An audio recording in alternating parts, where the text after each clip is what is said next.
스님, 때가 많이 묻었네요. 거대 사찰의 민낯을 꿰뚫어본 5살 동자승, 모든 걸 들킨 주지 스님의 마지막 발악. 산세가 용이 따리를 튼 형상이라 하여 명당 중에 명당으로 꼽히는 자아산. 그 산의 가장 깊고 은밀한 곳에 국내 최대 규모를 자랑하는 사찰 무령사가 자리하고 있었다. 영험함이 없다는 이름과는 정반대로 이곳은 대한민국에서 돈과 권력이 가장 많이 모이는 성지였다. 입구부터 대웅전까지 이어진 길에는 최고급 대리석이 깔려 있었고 기와 한 장 한 장에는 거액의 시주를 한 신부들의 이름이 금박으로 새겨져 번들거렸다. 주지 스님 대인은 대웅전 앞마당에 서서 뒷짐을 진 채 그 화려한 위용을 내려다보았다. 그의 번명인 큰 의로움과는 달리 그의 눈은 계산기처럼 빠르게 신도들의 머릿수를 세고 있었다. 오늘따라 햇살이 강렬하여 대웅전의 단청이 유난히 붉게 빛났다. 하지만 대의의 눈에는 그 붉은색이 단청이 아니라 곧 들어올 지폐의 색깔로 보였다. 스님, 데려왔습니다. 등 뒤에서 들려온 건조한 목소리에 대인은 천천히 고개를 돌렸다. 사찰의 총무를 맡고 있는 중년의 승려 옆에 회색 승복이 헐렁하게 남는 자그마한 아이가 서 있었다. 올해로 5살이 된 선우였다. 선우는 부모를 잃고 이절 저절을 떠돌다 이곳 무령사까지 오게 되었다고 했다. 아이의 눈은 지나치게 맑았다. 보통의 아이들이라면 낯선 환경에 울음을 터뜨리거나 주눅이 들어 눈치를 볼 텐데 선우는 마치 오래전부터 이곳에 있었던 사람처럼 담담한 표정이었다. 그 고요함이 대의에게는 묘한 거슬림으로 다가왔다. 인사드려라. 이곳의 주지 스님이시다. 총무 스님의 재촉에 선우가 고사리 같은 두 손을 모아 합장했다. 선우입니다. 목소리에는 높낮이가 없었다. 대인은 짐짓 인자한 미소를 지으며 허리를 굽혀 아이와 눈을 맞췄다.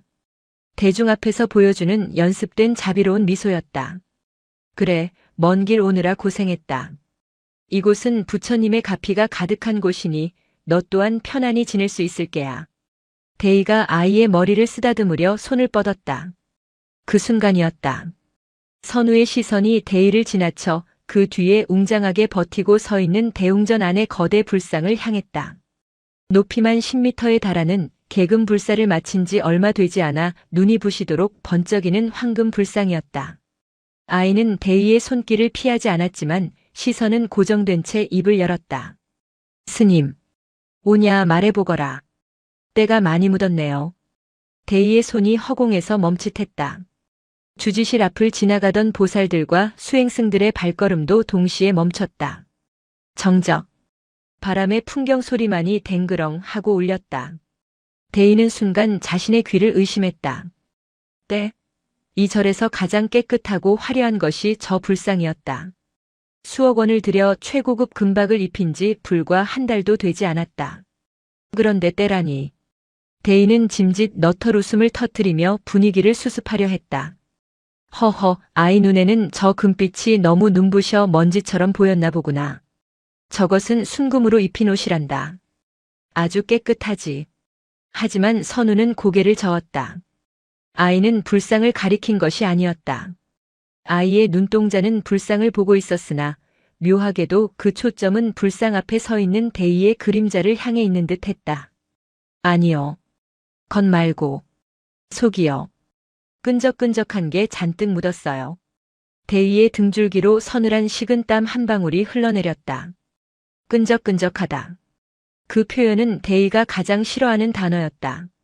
밤마다 장부를 조작하고 들어온 시주금을 차명계좌로 돌릴 때 손끝에 남는 지폐의 잉크 냄새 혹은 기름진 음식의 뒷맛 같은 것. 네 이놈. 주지 스님 앞에서 무슨 망발이냐? 총무 스님이 버럭 소리를 질렀다. 그러나 대인은 손을 들어 그를 제지했다. 얼굴 근육이 미세하게 떨렸지만 그는 미소를 유지하려 안간 힘을 썼다. 아직 어린아이니라. 보이는 대로 말하는 것이지. 선우야, 내 눈에는 무엇이 보이느냐? 대의가 짐짓 부드럽게 물었으나 그 눈빛은 날카롭게 아이를 탐색하고 있었다. 이 아이가 무언가 알고 있는 것인가? 아니, 그럴 리가 없다. 오늘 처음 본 5살짜리 꼬맹이가 무엇을 알겠는가? 선우는 대의의 질문에 바로 대답하지 않고 천천히 걸음을 옮겨 대웅전 계단을 올랐다. 그리고 거대한 불상의 발치, 겹겹이 쌓인 연꽃무늬 받침대 앞에 쪼그려 앉았다. 아이는 손가락으로 불상의 발가락 부분을 쓱 문질렀다. 하얀 손가락 끝에 시커먼 먼지와 거미줄이 뭉쳐서 묻어나왔다. 이것 보세요. 겉은 금인데 틈새는 썩어가요. 그것은 사실이었다. 겉보기에만 화려하게 금칠을 했을 뿐 관리가 소홀해 불상의 구석진 곳과 내부는 습기와 곰팡이 그리고 묵은 먼지로 뒤덮여 있었다. 하지만 그 누구도 감히 주지 스님 앞에서 그것을 지적하지 못했다. 매일 청소를 하는 처사들도 불공을 드리는 신도들도 그저 화려한 겉모습에 압도되어 보지 못했거나 보고도 못 본 척했을 뿐이다. 사람들은 안도의 한숨을 내쉬었다. 아, 정말로 먼지를 말한 것이었구나. 하지만 데이만은 웃을 수 없었다. 아이가 문지른 곳은 불상의 발가락이었지만 데이에게는 마치 아이가 자신의 명치 끝을 찔러 시꺼먼 속내를 끄집어낸 것처럼 느껴졌다. 닦아야겠어요. 선우가 옷소매로 불상의 발을 벅벅 문질렀다. 스님도 같이 닦아요. 혼자서는 너무 커서 못 닦겠어요. 그 순진무구한 제안이 데이에게는 마치 너의 죄를 씻어라라는 엄중한 경고처럼 들렸다. 데이는 뒷짐진 손을 꽉 쥐었다. 손톱이 살을 파고들었다. 이 조그만 아이가 이 거대한 무령사의 평화를 깨트릴 불길한 징조가 될 것임을 데이는 본능적으로 감지했다. 그래. 나중에 처사들을 시켜 깨끗이 닦아놓으마. 너는 가서 쉬거라. 데이는 황급히 몸을 돌려 처소인 심검당으로 향했다. 등 뒤에서 아이가 불상을 문지르는 소리가 사각, 사각 하고 귓가에 달라붙어 떨어지지 않았다. 무령사의 밤은 낮보다 화려했다. 물론 그 화려함은 불빛이 아니라 장부 위를 오가는 숫자의 향연이었다. 심검당 가장 안쪽 주지 대이의 집무실은 이중 잠금 장치가 된 두꺼운 문으로 닫혀 있었다. 창호지 문처럼 보였지만 그 안에는 방음제와 특수철판이 덧대어져 있었다. 방 안에는 향냄새 대신 낡은 돈 냄새와 서류 냄새가 진동했다. 대인은 책상 위에 놓인 비밀 장부를 넘기고 있었다. 망월사 부지 매입건 완료. 정치인 A 의원 후원금 전달 완료. 이번 달 불전함 수거액 3억 5천. 누락분 5천은 별도 보관. 모든 것이 완벽했다. 그는 불교라는 거대한 종교의 가죽을 뒤집어 쓴 사업가였다. 신도들은 그를 살아있는 부처라 칭송했지만 그는 신도들을 걸어다니는 지갑으로 여겼다. 그는 볼펜 끝으로 책상을 톡톡 두드렸다. 오늘 낮 그 꼬맹이 선우가 했던 말이 가시처럼 목에 걸려 내려가지 않았다. 때가 많이 묻었네요. 제기랄. 대인은 신경질적으로 장부를 덮었다. 고작 5살이다. 우연일 뿐이다. 그는 스스로를 위로하며 금고를 열었다. 벽에 걸린 달마도 족자를 걷어내자 나타난 최신식 금고 안에는 현금 뭉치와 차명 통장, 그리고 인감 도장들이 빼곡히 들어차 있었다. 그때였다. 끼익. 분명히 잠갔다고 생각했던 문이 스르르 열렸다. 대인은 소스라치게 놀라며 황급히 족자를 내려 금고를 가렸다. 심장이 터질 듯이 뛰었다. 이 시간에 감히 노크도 없이 내 방에 들어올 사람이 누구란 말인가. 문틈 사이로 조그만 머리가 불쑥 들이밀어졌다. 선우였다. 스님? 대인은 안도감과 동시에 끓어오르는 분노를 느꼈다. 그는 짐짓 엄한 표정을 지으며 소리쳤다. 이 녀석, 여기가 어디라고 함부로 들어오느냐? 그리고 문은 분명 잠갔을 터인데. 선우는 대의의 호통에도 아랑곳하지 않고 방 안으로 들어왔다. 아이의 손에는 낡은 걸레 한 장이 들려 있었다. 문이 안 잠겨 있던데요? 그럴 리가 없다. 내가 분명히. 대인은 말을 잇지 못했다. 그는 분명 잠갔다. 습관처럼 강박처럼 잠그는 문이었다. 그런데 열려 있었다. 기계적인 결함인가? 선우는 방 안을 두리번거렸다. 화려한 자개장, 최고급 원목 책상, 그리고 바닥에 깔린 페르시아산 카펫. 아이의 눈이 휘둥그레지는가 싶더니 이내 코를 킁킁거렸다. 스님 방에서는 이상한 냄새가 나요. 대이의 미간이 찌푸려졌다. 냄새라니? 나는 최고급 치명을 피운다. 마음을 맑게 해주는 향이지. 아니요. 향 냄새 말고 쇠 냄새 같은 거요. 그리고 종이 썩는 냄새. 쇠 냄새는 동전과 금고의 냄새였고 종이 썩는 냄새는 지폐의 냄새였다. 대인은 마른 침을 삼켰다. 이 아이는 후각이 예민한 것인가 아니면 직감이 무서운 것인가. 나가거라. 스님은 수행 중이다. 청소해 드리려고 왔어요. 아까 낮에 보니까 스님 마음에도 때가 많아 보여서요. 선우가 걸레를 들어 보였다. 마음의 때라. 허허 기특하구나. 하지만 내 방은 내가 알아서 치우니 걱정 말거라. 대인은 억지로 웃으며 아이를 쫓아내려 했다. 그때 선우가 대희의 책상 쪽으로 다가왔다. 정확히는 족자로 가려진 금고 쪽이었다. 저 뒤에 뭐가 있어요? 아무것도 없다. 대희가 비명을 지르듯 소리쳤다. 자신의 목소리가 너무 커서 스스로도 놀랄 정도였다. 선우는 깜짝 놀라 눈을 동그랗게 떴다. 대인은 급히 목소리를 낮췄다. 저 뒤에는 부처님의 경전이 들어있다. 아주 귀한 것이라 함부로 보면 안 된다. 아, 그렇구나. 선우는 고개를 끄덕였다. 그러고는 혼잣말처럼 중얼거렸다. 경전인데 왜 꽁꽁 숨겨놔요? 좋은 건 나눠봐야 하는데. 그 말은 비수가 되어 대희의 가슴에 꽂혔다. 좋은 것은 나눠야 한다. 불가의 기본 가르침이다. 하지만 대인은 모든 좋은 것을 자신만의 금고에 가두어 두었다. 그리고요, 스님. 선우가 문을 나서기 전 다시 한번 뒤를 돌아보았다. 어두운 복도의 그림자가 아이의 얼굴 반쪽을 가리고 있었다. 드러난 한쪽 눈동자가 서늘하게 빛났다. 문단속 잘하세요. 안에 있는 게 너무 무거워서 문이 자꾸 열리려고 해요. 무엇이라? 너무 많이 담아두면 터진대요. 할머니가 그랬어요. 선우는 꾸벅 인사를 하고 사라졌다. 닫힌 문을 바라보며 대인은 멍하니 서 있었다. 안에 있는 게 너무 무거워서 문이 열린다. 그것은 단순히 물건의 무게를 말하는 것이 아니었다. 죄의 무게, 탐욕의 부피. 그것이 너무 커져서 이제는 아무리 두꺼운 문으로 닫고 감추려 해도 틈새로 새어나오고 있다는 경고처럼 들렸다. 대인은 떨리는 손으로 다시 한번 문을 잠갔다. 철컥 철컥 철컥.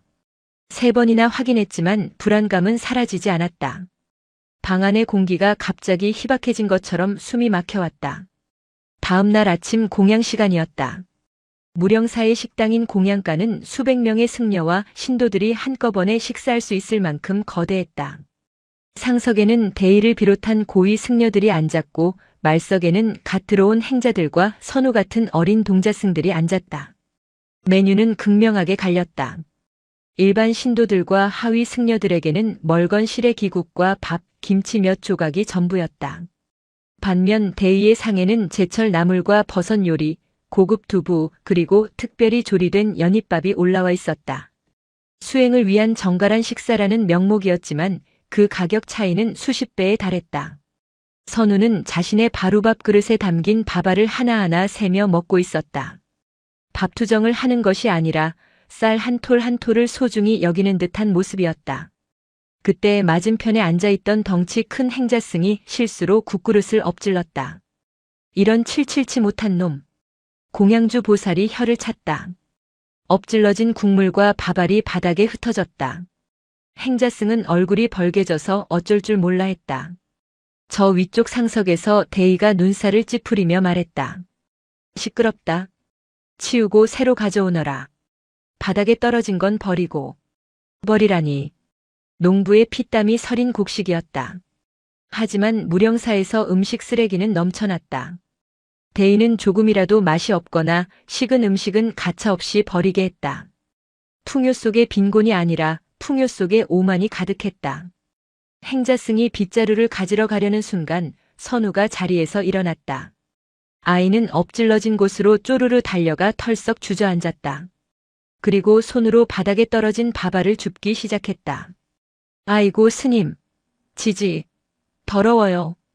공양주 보살이 기겁하며 달려왔다. 대의도 숟가락을 내려놓으며 불쾌한 표정으로 소리쳤다. 선우야, 채통업계 무슨 짓이냐? 거지들이나 하는 짓을. 선우는 멈추지 않았다. 흙먼지와 국물이 묻은 밥알을 작은 손바닥에 모았다. 그리고 그것을 자신의 입으로 가져갔다. 안 돼. 모두가 경악하는 사이 선우는 오물오물 밥알을 씹어 삼켰다. 그리고 해맑게 웃으며 말했다. 맛있는데요?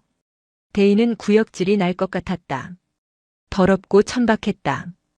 품이라고는 찾아볼 수 없는 행동이었다. 내 이놈 당장 뱉지 못할까? 사찰의 법도를 어지럽히는구나. 더러운 것을 먹다니. 선우가 고개를 갸웃했다. 스님, 부처님은 더러운 것과 깨끗한 것이 본래 없다고 하셨잖아요. 순간 공양간에 찬물을 끼얹은 듯한 정적이 흘렀다. 반야심경에 나오는 불구부정의 이치. 더러움도 없고 깨끗함도 없다. 그것은 대의가 설법할 때마다 입버릇처럼 강조하던 말이었다. 선우가 말을 이었다.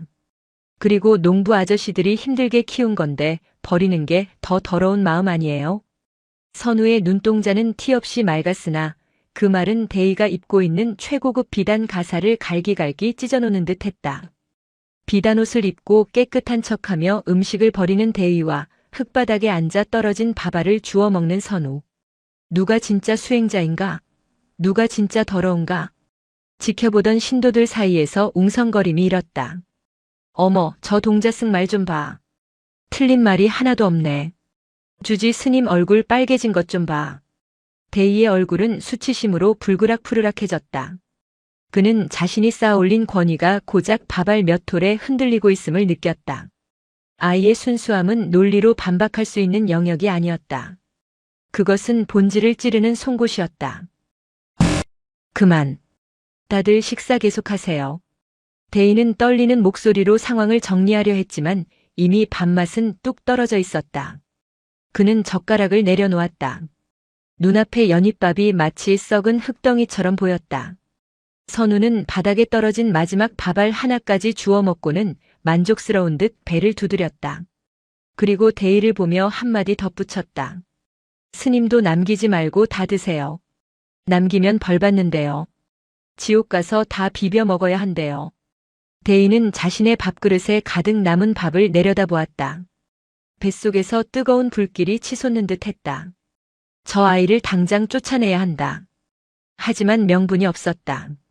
아이는 너무나도 불교적으로 행동하고 있었다.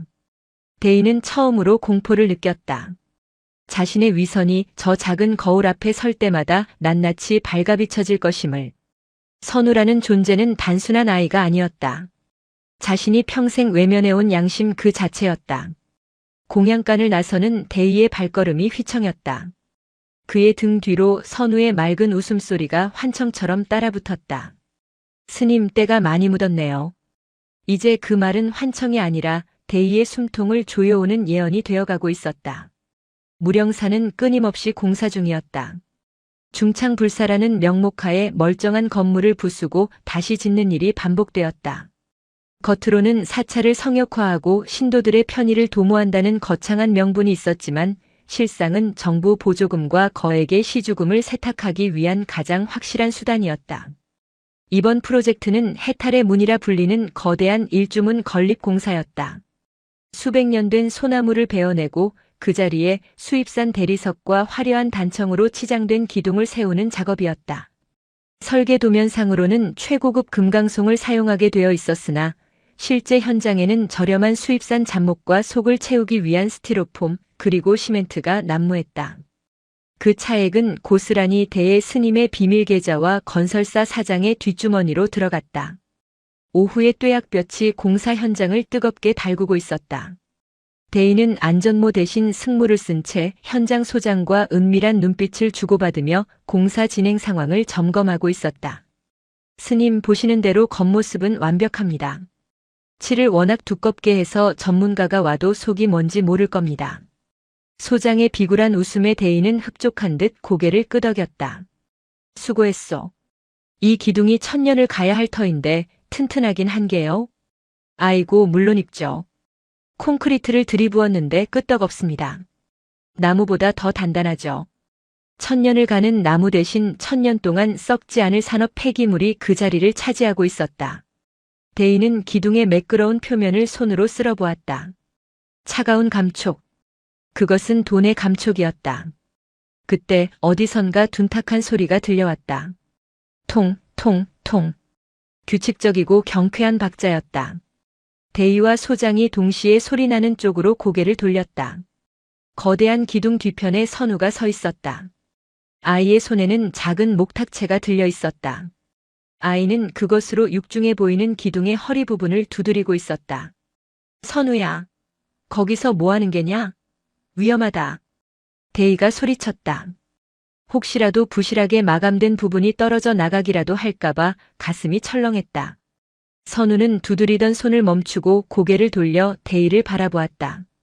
땀방울이 송골송골 맺힌 아이의 얼굴은 해맑았다. 스님, 이 기둥은 배가 고픈가 봐요. 배가 고프다니? 그게 무슨 소리냐? 대의가 성큼성큼 다가가 물었다. 선우는 다시 한번 기둥을 톡 하고 두드렸다. 텅. 소리는 묵직하지 않았다. 속이 꽉 찬 금강송이라면 응당 나야 할 둔중하고 깊은 울림이 아니었다. 마치 잘 익은 수박, 아니 속이 텅 빈 북을 두드리는 듯한 가볍고 공허한 소리가 공사장에 울려 퍼졌다. 소리가 비어 있어요. 아니 텅텅 비어서 꼬르륵 소리가 나요.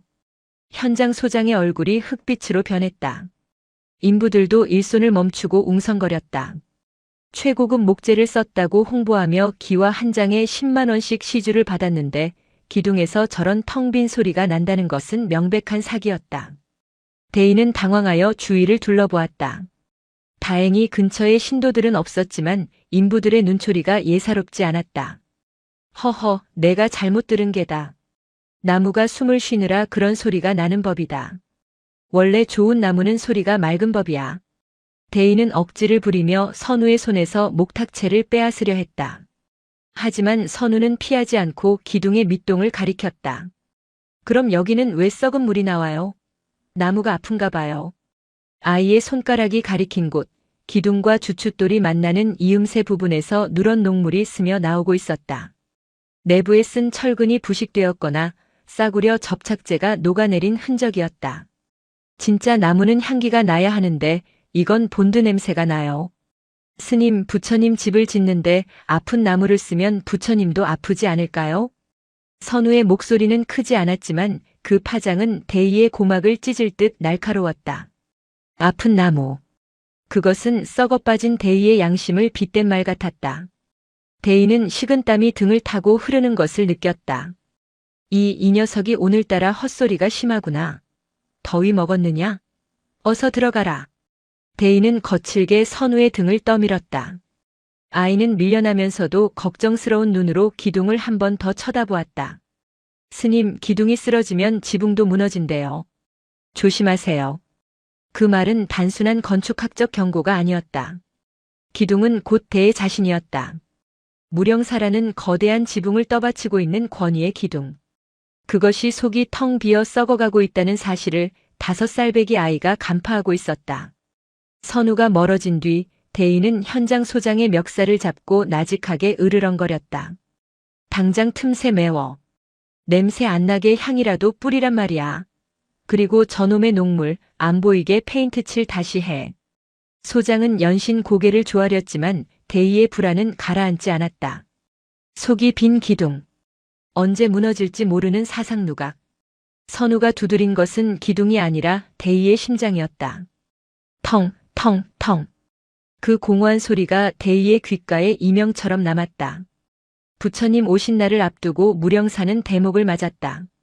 사업 번창 및 자녀 합격 기원 특별 대법회가 열리는 날이었다. 전국 각지에서 내로라 하는 재벌가 사모님들과 정치인 부인들, 그리고 고위 공직자들이 검은 세단을 타고 줄지어 들어왔다. 주차장은 이미 억소리 나는 외제차들로 가득 찼고 사찰 입구에서는 VIP 명단을 확인하는 처사들의 목소리가 드높았다. 대의 스님은 오늘 가장 화려한 금난 가사를 입었다. 어깨에 두른 붉은색 가사는 최고급 실크였고 손에 든 염주는 알 하나하나가 보석처럼 빛나는 흑단목이었다. 그는 대웅전 상단 가장 높은 자리에 앉아 아래를 내려다보았다. 맨 앞줄 푹신한 방석이 깔린 특등석에는 1인당 1,000만 원 이상의 특별 기도비를 낸 VIP들이 앉아 있었다. 그 뒤로는 500만 원, 그 뒤는 100만 원. 액수에 따라 자리가 철저히 계급화되어 있었다. 돈이 없는 일반 신도들은 대웅전 안으로 들어오지도 못한 채 마당 뙤약볕 아래 돗자리를 깔고 앉아야 했다. 자, 모두 마음을 모아 기도합시다. 부처님께서는 정성껏 공양하는 자에게 더 큰 복을 내려주십니다. 대의의 설법은 유려했다. 정성껏이라는 말은 곧 만이라는 말과 동의어였다. 예불이 끝나고 헌금 시간이 되었다. VIP들이 차례로 앞으로 나와 두툼한 봉투를 불전함에 넣었다. 대인은 그들이 봉투를 넣을 때마다 그윽한 눈빛을 보내며 고개를 끄덕여 주었다. 일종의 축복 의식이었다. 그때 마당 구석에서 쭈뼛거리던 허름한 옷차림의 할머니 한 분이 대웅전 문턱을 넘으려 했다. 낡은 고무신에 흙이 묻어 있었다. 진행 요원을 맡은 젊은 스님이 할머니를 막아섰다. 보살님, 지금은 귀빈 헌금 시간입니다. 일반 헌금은 나중에 밖에서 하세요. 아니, 나도 부처님 가까이서 인사만 드리고 싶어서.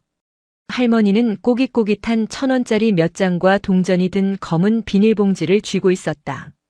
시장에서 나무를 팔아 모은 돈인 듯 했다. 대인은 그 광경을 보고 미간을 살짝 찌푸렸다. 격조 높은 법회 분위기를 망치는 불청객이었다. 그는 눈짓으로 젊은 스님에게 얼른 내보내라는 신호를 보냈다. 그 순간 선우가 튀어나왔다. 선우는 할머니를 맡고 있는 젊은 스님의 다리 사이를 쏙 빠져나가더니 할머니의 손을 덥석 잡았다. 할머니, 이리 오세요. 아가야? 선우는 할머니를 이끌고 당당하게 대웅전 중앙 통로를 걸어 들어왔다. VIP들이 눈살을 찌푸리며 옷자락을 걷어 올렸다. 흙이 묻을까봐 피하는 몸짓이었다. 선우는 아랑곳하지 않고 가장 앞줄, 대 스님의 코앞까지 할머니를 모시고 왔다. 스님, 할머니가 부처님한테 맛있는 거 사드리라고 돈 가져오셨어요. 선우가 할머니의 손에 들린 검은 비닐봉지를 받아들었다. 그리고 그것을 불전함이 아닌 대 스님의 목탁 바로 옆 가장 눈에 잘 띄는 상탁 위에 올려놓았다. 1,000원짜리 지폐 3장과 100원짜리 동전 10개. 4,000원이었다. 수표와 5만원권 다발이 오가는 이곳에 꼬질꼬질한 4,000원은 너무나 이질적이었다. 대인은 당황했다. 이걸 치우라고 할 수도 없고 그렇다고 기뻐할 수도 없는 난처한 상황이었다. 선우야, 그런 건 저기 뒤에 있는 함에 넣는 것이다. 여긴. 왜요? 부처님은 눈이 나쁘세요? 선우가 큰 눈을 깜빡이며 물었다. 눈이 나쁘다니? 돈이 많아야만 보이고 적으면 안 보이시는 거 아니에요? 그래서 앞자리는 돈 많은 사람들만 앉힌 거잖아요. 대웅전 안에 찬물이 끼얹어졌다. VIP들의 얼굴이 굳어졌다. 대의의 얼굴은 화끈거렸다. 속물적인 자본 논리를 들켜버린 어른들의 민낯이 아이의 말 한마디에 발가벗겨졌다. 아니다. 부처님은 평등하시다. 다만 질서를 위해. 그럼 이 돈이 제일 무거워요. 선우가 4,000원이 든 비닐봉지를 소중하게 쓰다듬으며 말했다. 할머니는 오늘 밥 먹을 돈을 다 가져오신 거거든요. 저기 아줌마들은 지갑에 돈이 아직 엄청 많은데 할머니는 이게 전부예요. 그러니까 이게 제일 비싼 돈이에요. 성경에 나오는 과부의 엽전 두닙 이야기와 같은 상황이었다. 하지만 선우는 성경을 읽은 적이 없었다. 그저 본능적으로 마음의 무게를 재고 있었다. 선우는 대의를 빤히 쳐다보았다. 스님, 이 돈은 따로 챙기지 마세요. 이건 진짜 부처님 드려야 해요.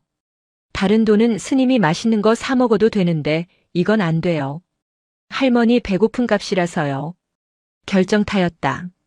다른 돈은 챙겨도 된다는 말은 역설적으로 대의가 평소에 돈을 챙겨왔음을 암시했고 할머니 배고픈 값이라는 말은 그 돈의 무게를 천근만근으로 만들었다. 좌중에서 훌쩍이는 소리가 들렸다.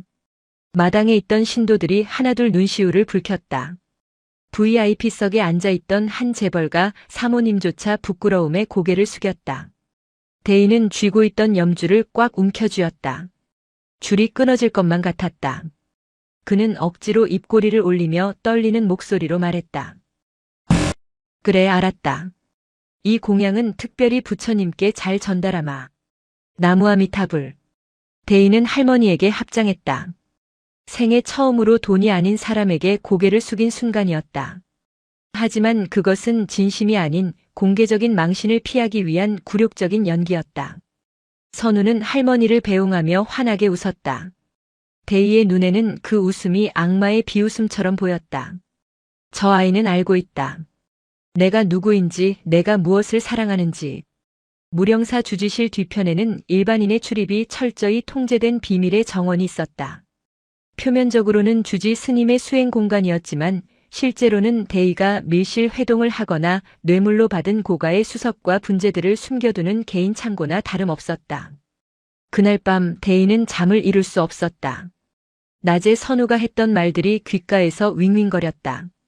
그는 심신을 달랜답시고 뒷마당으로 나와 자신이 가장 아끼는 500년 된 향나무 아래를 서성거렸다. 이 나무 밑에는 그가 지난 10년 동안 모아온 비자금 장부의 원본과 현금으로 바꾸기 어려운 골드바 몇 개가 묻혀 있었다. 혹시 모를 압수수색에 대비한 최후의 보루였다. 겉보기에는 평범한 화단이었지만 그 아래는 탐욕의 벙커였다.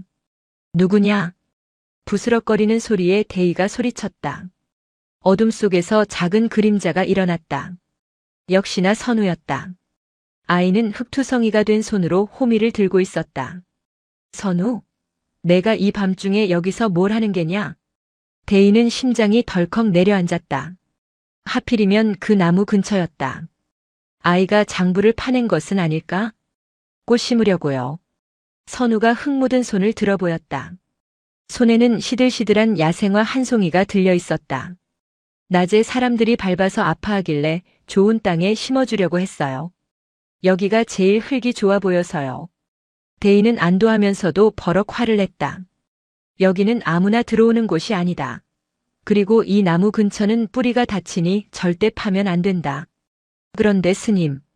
선우가 호미를 내려놓으며 물었다. 어둠 속이라 표정은 잘 보이지 않았지만 목소리는 낮고 차분했다. 이 땅 밑에서 신음소리가 들려요. 뭐? 꽃이 뿌리를 못 내리겠대요. 밑에 딱딱하고 차가운 게 가로막고 있어서 숨을 못 쉬겠대요. 돌멩이 같은데 아주 무거운 돌멩이요.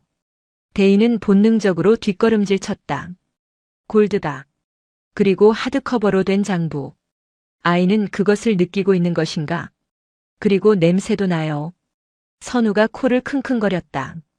흙냄새가 아니라 쇠냄새. 그리고 무서운 냄새요. 스님, 여기 밑에 뭐 묻었어요? 죽은 동물 같은 거요? 죽은 동물보다 더 끔찍한 것이었다. 그것은 대의의 영혼을 갉아먹는 죄의 증거들이었다. 아무것도 없다. 쓸데없는 소리 말고 당장 나가라. 한 번만 더 이곳에 얼씬거렸다간 절에서 쫓아낼 줄 알아라. 대인은 거의 발악하듯 소리쳤다. 평소의 냉철함은 온데간데 없었다. 공포가 이성을 집어삼키고 있었다. 선우는 쫓겨나면서도 자신이 파헤치다 만 흙구덩이를 아쉬운 듯 돌아보았다. 땅이 체한 것 같아요. 토하게 해줘야 하는데. 선우가 사라진 후 대인은 미친 듯이 흙을 다시 덮었다. 손톱 사이에 흙이 끼고 손가락이 까졌지만 멈출 수 없었다. 더 깊이, 더 안 보이게 묻어야 했다.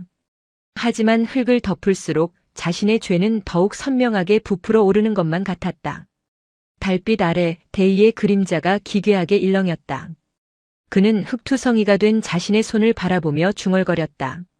막아야 해. 저 입을 막지 않으면 내가 죽어. 그날 밤 대인은 처음으로 살이에 가까운 감정을 느꼈다. 그것은 수행자가 절대 품어서는 안 될 마음이었지만 벼랑 끝에 몰린 짐승은 이빨을 드러내는 법이었다. 하지만 그는 몰랐다. 아이의 입을 막으려 할수록 진실의 목소리는 더 크게 울려 퍼지게 될 것임을. 무령사의 1년 중 가장 큰 행사인 연등 축제가 다가오고 있었다. 이 시기가 되면 사찰은 밤이 되어도 꺼지지 않는 불야성으로 변모했다. 경내에 달리는 연등의 개수만 3만 개. 그 장관을 보기 위해 전국의 사진 작가들과 관광객들이 구름처럼 몰려들었다. 하지만 대의 스님에게 연등은 단순한 빛이 아니었다. 그것은 하나하나가 정확한 가격표가 붙은 상품이었다. 가장 높은 곳, 대웅전 처마민 명당 자리에 달리는 황제등은 한 개에 500만 원이었다. 그 아래 왕실 등은 300만 원, 일반 소원 성취 등은 10만 원. 위치와 크기에 따라 철저하게 등급이 매겨진 자본주의의 별들이었다.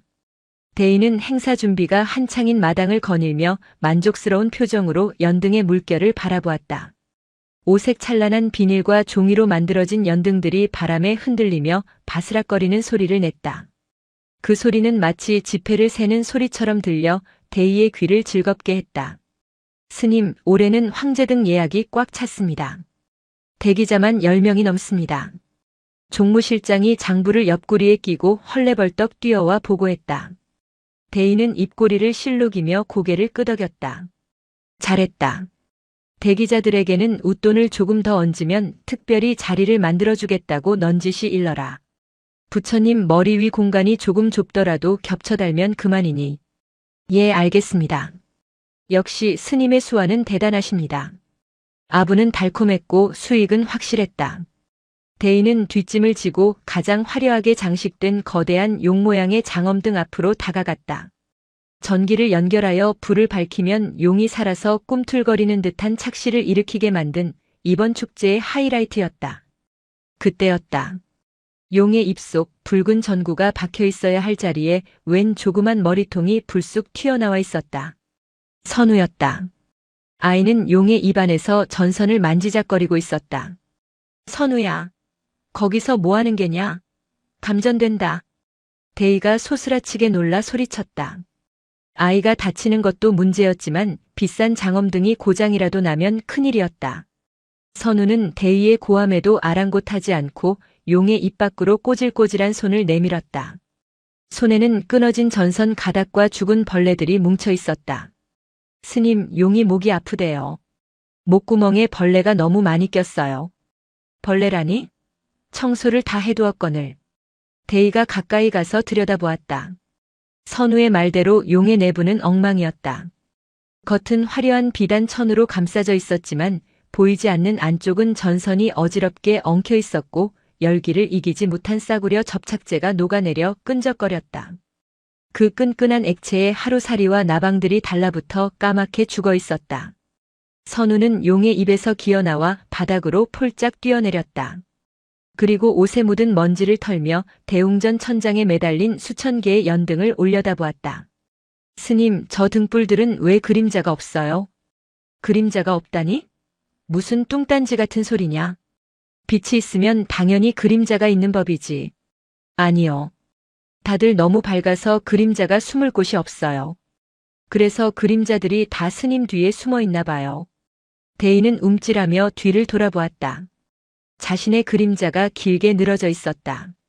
해질 무렵에 햇살을 받아 길게 누운 그림자는 마치 거대한 뱀처럼 대웅전 기둥을 휘감고 있는 형상이었다. 빛이 밝을수록 그림자는 짙은 법이다. 그건 자연의 이치야. 대인은 애써 태어난 척하며 아이를 타일렀다. 하지만 선우의 다음 말은 대의의 가슴을 서늘하게 파고들었다. 아니요.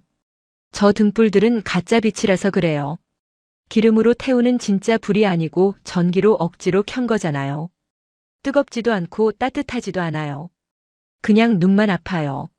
선우는 바닥에 떨어진 죽은 나방 한 마리를 집어들었다.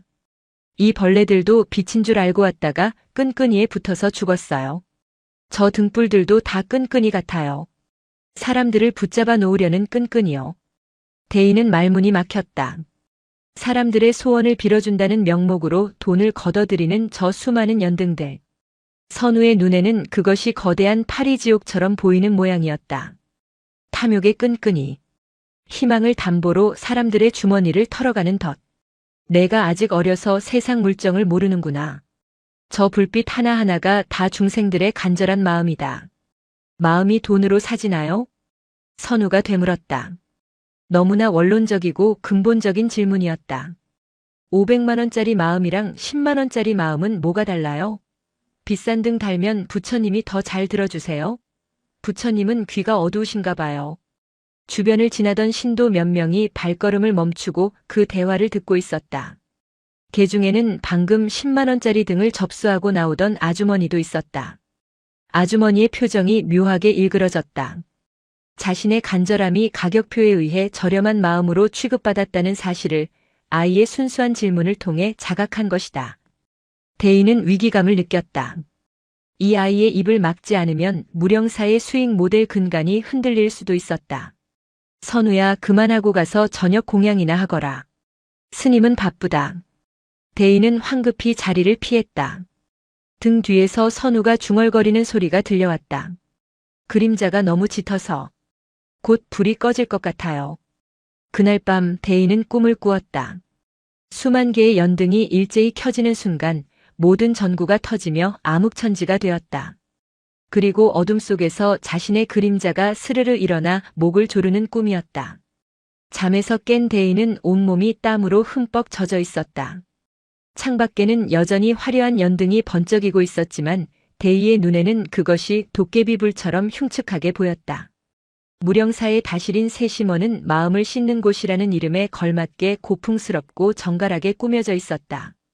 하지만 오늘 이곳에서 오가는 대화는 마음을 씻기는커녕 더러운 욕망으로 칠해지고 있었다. 이날의 귀비는 지역구 국회의원인 김 의원이었다. 그는 곧 있을 선거를 앞두고 무령사의 막강한 신도 조직표가 절실했고 대의는 사찰 주변의 토지 용도 변경 허가가 필요했다. 서로의 니즈가 완벽하게 맞아떨어지는 이른바 성스러운 거래의 현장이었다. 대인은 최고급 자사호 중국 찻주전자에 100만 원이 넘는다는 보이차를 우려내고 있었다. 찬물이 쪼르륵 소리를 내며 찻잔에 담겼다. 붉고 검은 찬물색이 마치 응고된 피처럼 보였다. 스님, 이번에 사찰 진입로 확장 공사는 제가 확실하게 밀어드리겠습니다. 그린벨트 해제 건도 국토부 쪽과 이야기가 잘 되고 있고요. 김 의원이 은밀한 목소리로 속삭였다. 대인은 인자한 미소를 지으며 찻잔을 권했다. 허허, 의원님 덕분에 우리 신도들이 편안하게 부처님을 뵙게 되겠군요. 이것도 다 의원님의 큰 공덕이 될 것입니다. 우리 5만 신도들도 의원님의 그 깊은 뜻을 잘 알고 있지요. 표를 몰아주겠다는 말을 승려의 언어로 포장한 것이었다. 김 의원은 만족스러운 듯 찻잔을 들었다. 그때 닫혀있던 다실의 문이 열리고 선우가 들어왔다. 다과상을 들고 있었다. 원래는 공양주 보살이 들어와야 했으나 갑작스런 복통으로 선우가 심부름을 하게 된 것이었다. 선우는 조심스럽게 다과상을 내려놓았다. 꿀을 바른 약과와 송화다식이 예쁘게 담겨 있었다. 대인은 선우가 혹시라도 말실수를 할까봐 조마조마하며 눈치를 살폈다. 선우야, 인사드려라. 아주 훌륭하신 의원님이시다. 선우는 김 의원을 말그랗게 쳐다보았다. 김 의원은 아이를 보며 정치인 특유의 과장된 미소를 지었다. 아이고, 아주 총명하게 생겼구나. 이 절의 보배로다. 김 의원이 지갑에서 5만 원권 한 장을 꺼내 선우에게 쥐어주려 했다. 자, 깎아 사 먹거라. 하지만 선우는 돈을 받지 않고 뒷짐을 졌다. 전 깎아 안 먹어요. 그리고 아저씨 돈에서는 냄새가 나요. 김 의원의 표정이 딱딱하게 굳었다. 대인은 황급히 끼어들었다. 허허, 아이가 낯을 가려서 그럽니다. 선우야, 예의 없이 무슨 소리냐? 진짜인데. 아까 스님 방에서 맡았던 냄새랑 똑같아요. 썩은 종이 냄새요. 선우는 코를 찡긋거렸다. 김 의원의 얼굴이 붉어졌다. 그는 평소 뇌물수수 의혹을 받고 있었기에 돈 냄새라는 말에 과민하게 반응할 수밖에 없었다. 분위기를 수습하려 대의가 차를 마시기를 권했다. 의원님, 차가 식겠습니다. 드시지요. 아주 귀한 보이차입니다.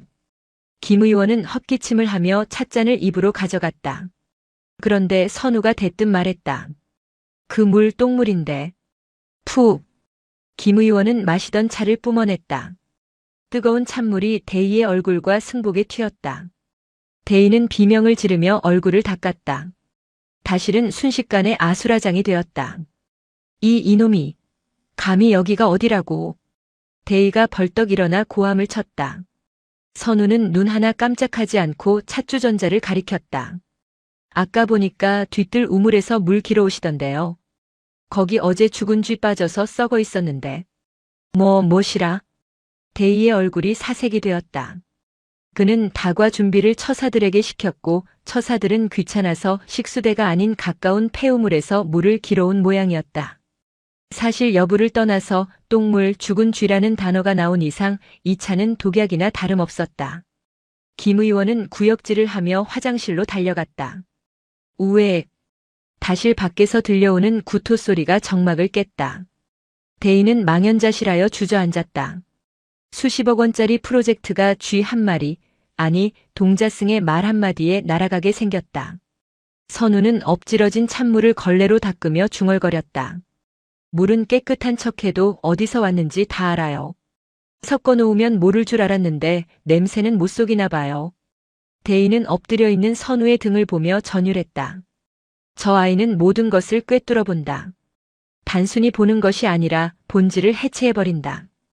김 의원과의 거래가 똥물처럼 더러운 뒷거래라는 것을 아이는 직관적으로 알고 있었다.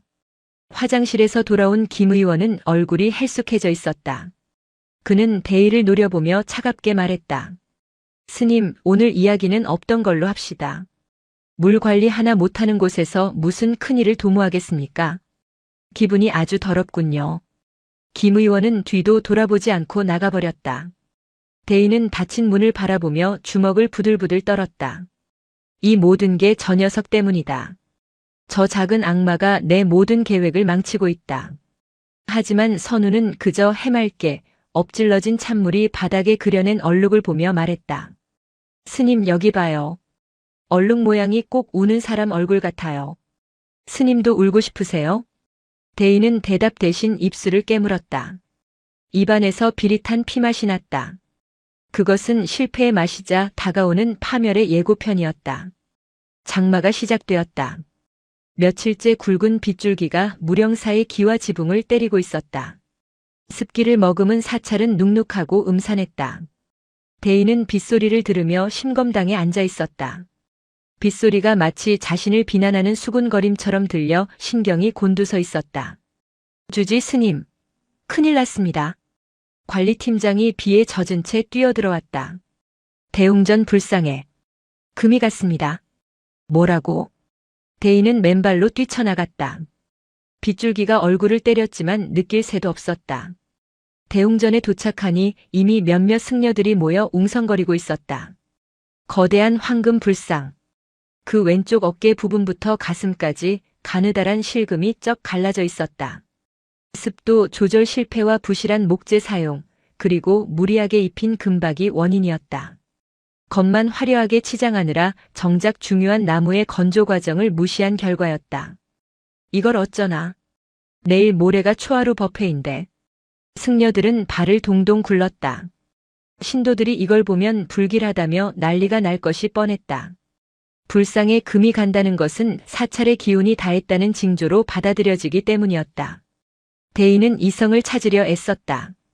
당장 가림막 설치해. 보수 공사 중이라고 핑계대고 기술자 불러서 금박으로 덮어버려. 오늘 밤 안에 끝내야 한다.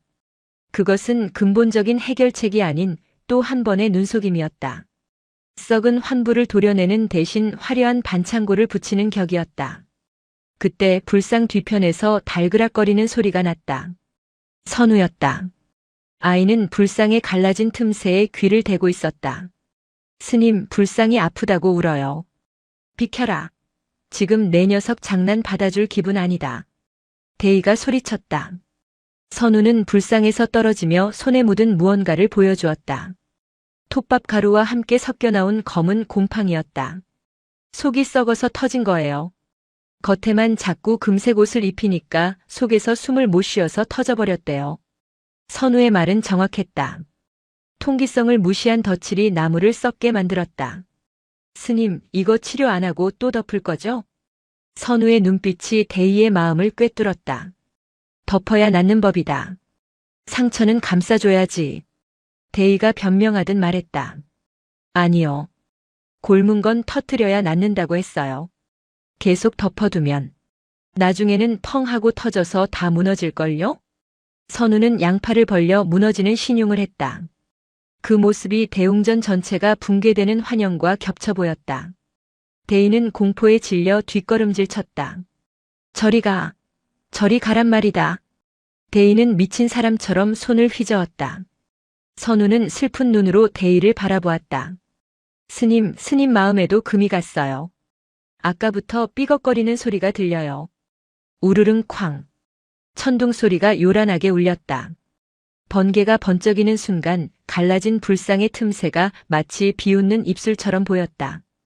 그리고 그 앞에서 합장하고 있는 대의의 모습은 거대한 불상의 무게에 짓눌려 바스러지기 직전에 벌레처럼 작고 초라해 보였다.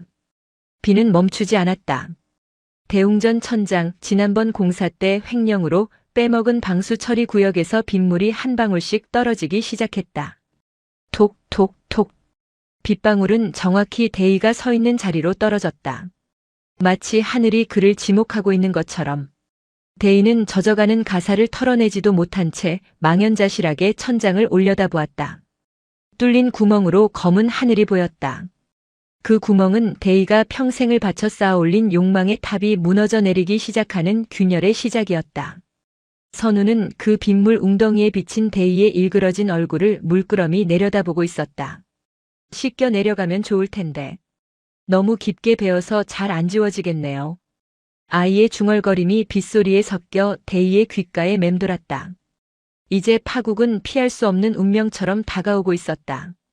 무령사의 새벽을 여는 것은 범종 소리여야 했다. 대 스님이 취임한 직후 야심차게 추진한 천년의 종주조 사업은 신도들의 주머니를 털어낸 또 하나의 거대한 사기극이었다. 순금과 순은을 섞어 영롱한 소리를 내게 하겠다며 거두어들인 귀금속들은 대부분 대의의 비밀 금고로 사라졌고 실제 종은 값싼 고철과 납 덩어리를 섞어 급조한 것이었다. 새벽 예불 시간 짙은 안개가 무령사를 휘감고 있었다. 대의는 범종각에 올라 타종 준비를 했다. 보통은 타종을 전담하는 스님이 따로 있었으나 오늘은 주요 기부자인 대기업 회장이 방문하기로 되어 있어 주지가 직접 종을 치는 퍼포먼스를 보여야 했다. 대의는 숨을 고르며 육중한 닭목종을 치는 나무를 잡았다. 손바닥에 배어나는 땀이 닭목의 매끄러운 표면을 적셨다. 이 종소리 한 번에 10억이다. 실수하면 안 된다. 대의는 마음속으로 숫자를 되뇌며 온 힘을 다해 닭목을 밀어 종의 당좌를 가격했다. 땡. 소리가 났다.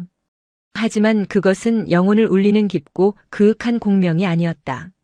쇳소리가 섞인 탁하고 찢어지는 듯한 비명에 가까웠다. 납성분이 너무 많이 들어간 탓에 소리는 멀리 퍼지지 못하고 범종각 주위를 웅웅거리며 맴돌았다. 마치 억울한 원혼들이 떠나지 못하고 제자리에서 발버둥 치는 형국이었다. 회장을 비롯한 수행원들은 억지 감동을 연출하며 박수를 쳤지만 대의의 귀에는 그 소리가 조롱처럼 들렸다. 그는 애써 태연한 표정으로 다시 한번 닭목을 당겼다. 그때 범종각 기둥 뒤에서 작은 그림자가 불쑥 튀어나왔다. 선우였다. 아이는 귀를 막고 인상을 찌푸리고 있었다. 스님, 그만 치세요. 종이 토할 것 같아요. 대의는 닭목을 잡은 손을 멈칫했다. 토하다니?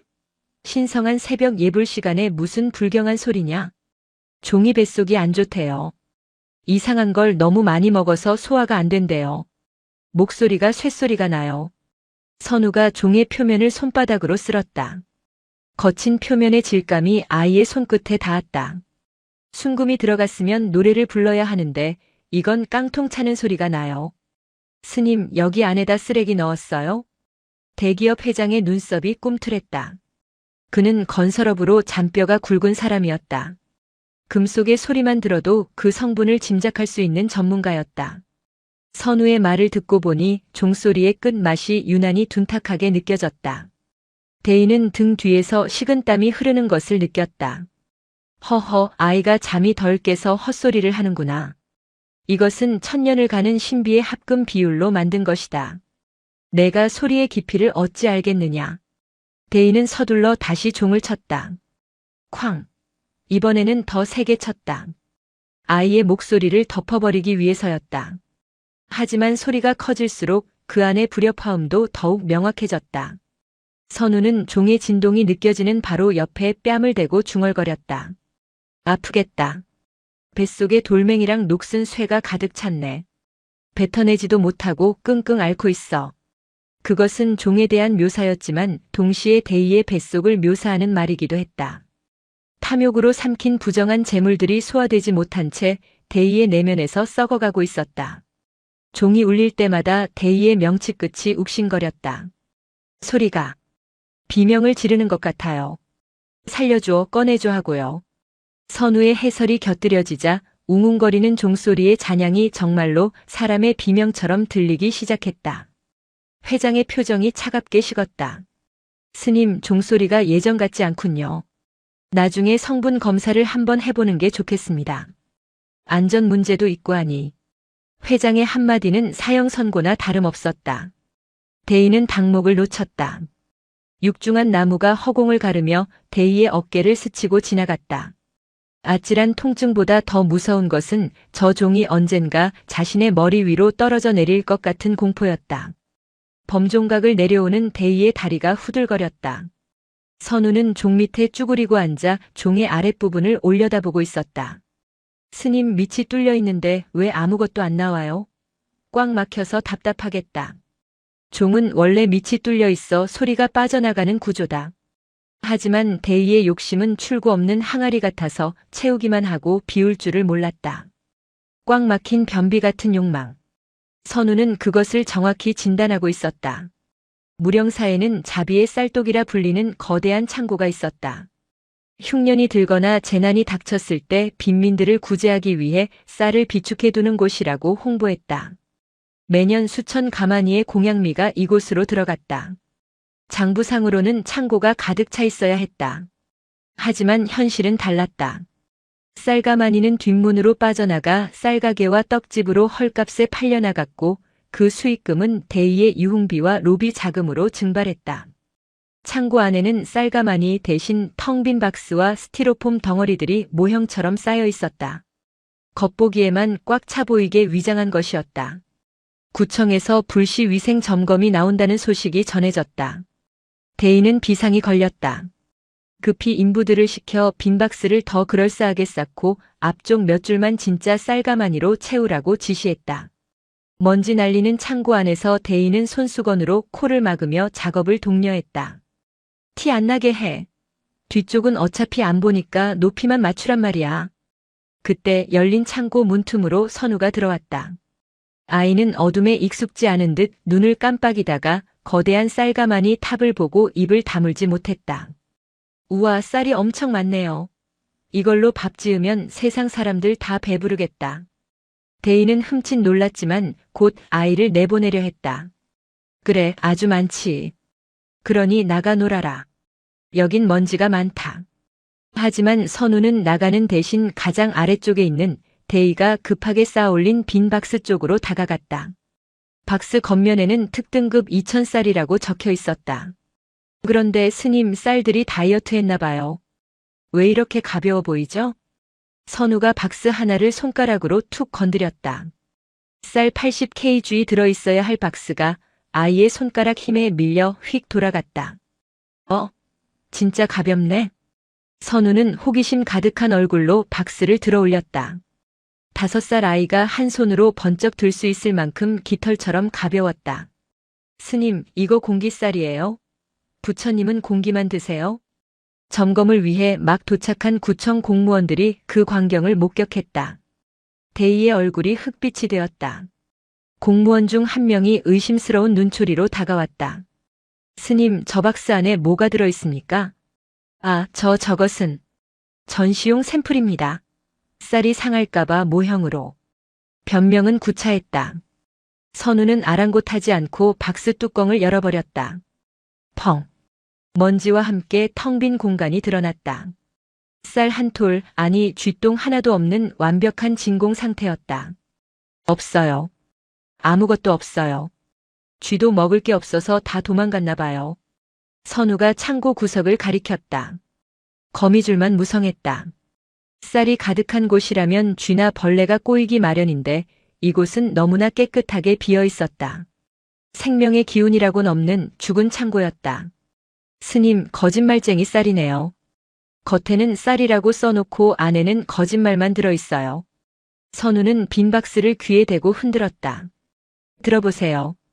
거짓말 흔들리는 소리가 나요. 바스락 바스락. 그것은 박스 안에 먼지가 굴러다니는 소리였지만 데이에게는 자신의 영혼이 바짝 말라 부서지는 소리처럼 들렸다. 공무원들은 말없이 수첩에 무언가를 적기 시작했다. 카메라 셔터 소리가 데이의 심장을 난타했다. 전수 조사하겠습니다.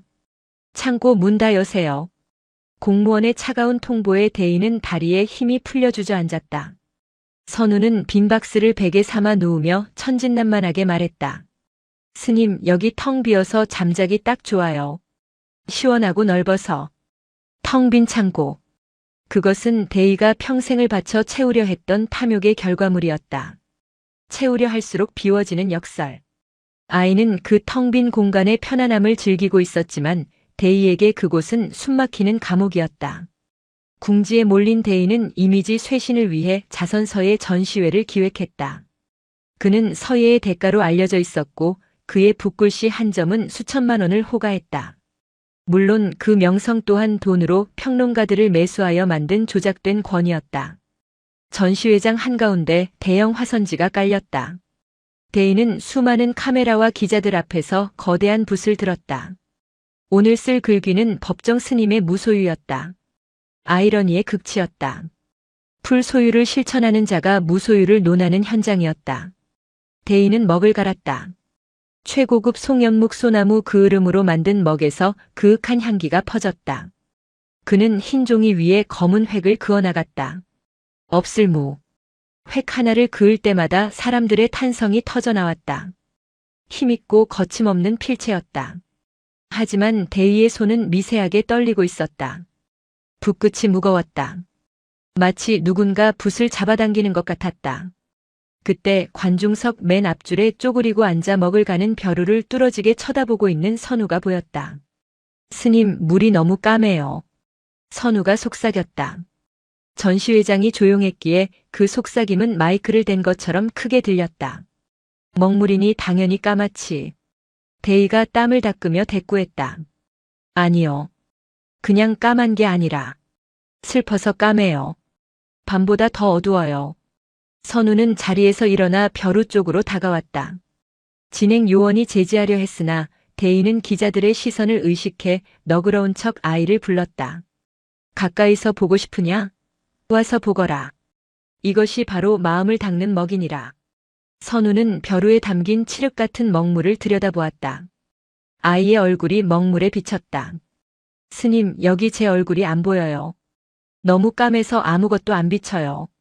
보통의 물이라면 거울처럼 얼굴이 비쳐야 했다.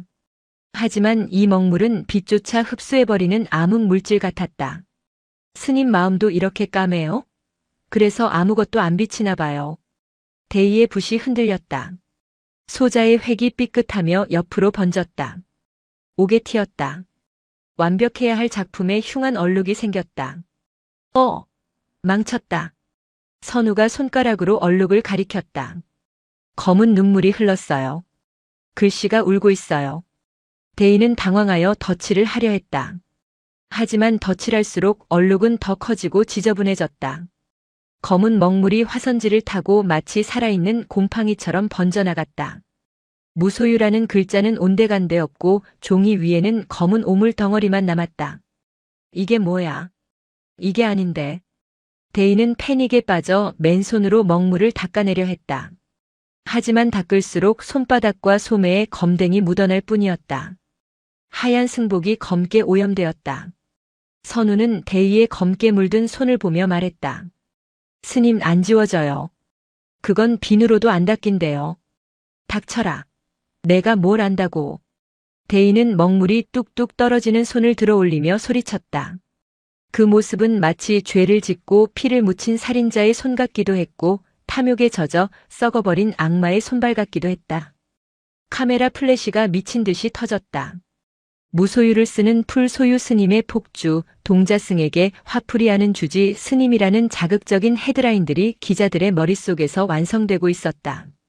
선우는 까맣게 번진 화선지 위를 밟고 지나갔다.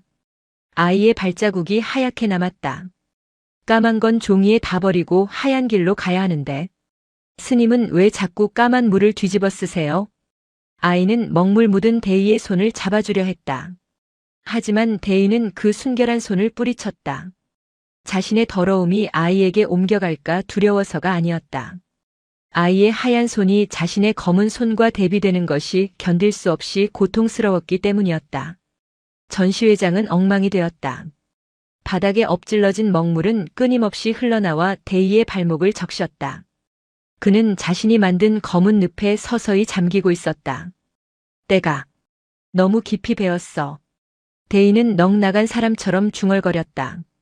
이제 돌이키기엔 너무 멀리 와버렸다. 폭풍전야 같은 고요가 무령사를 짓누르던 그날 새벽이었다. 대희는 불면의 밤을 지새우고 홀린 듯 대웅전으로 향했다. 잠을 청하려 눈을 감으면 검은 먹물과 썩은 쌀가마니가 덮쳐오는 악몽에 시달렸기 때문이다.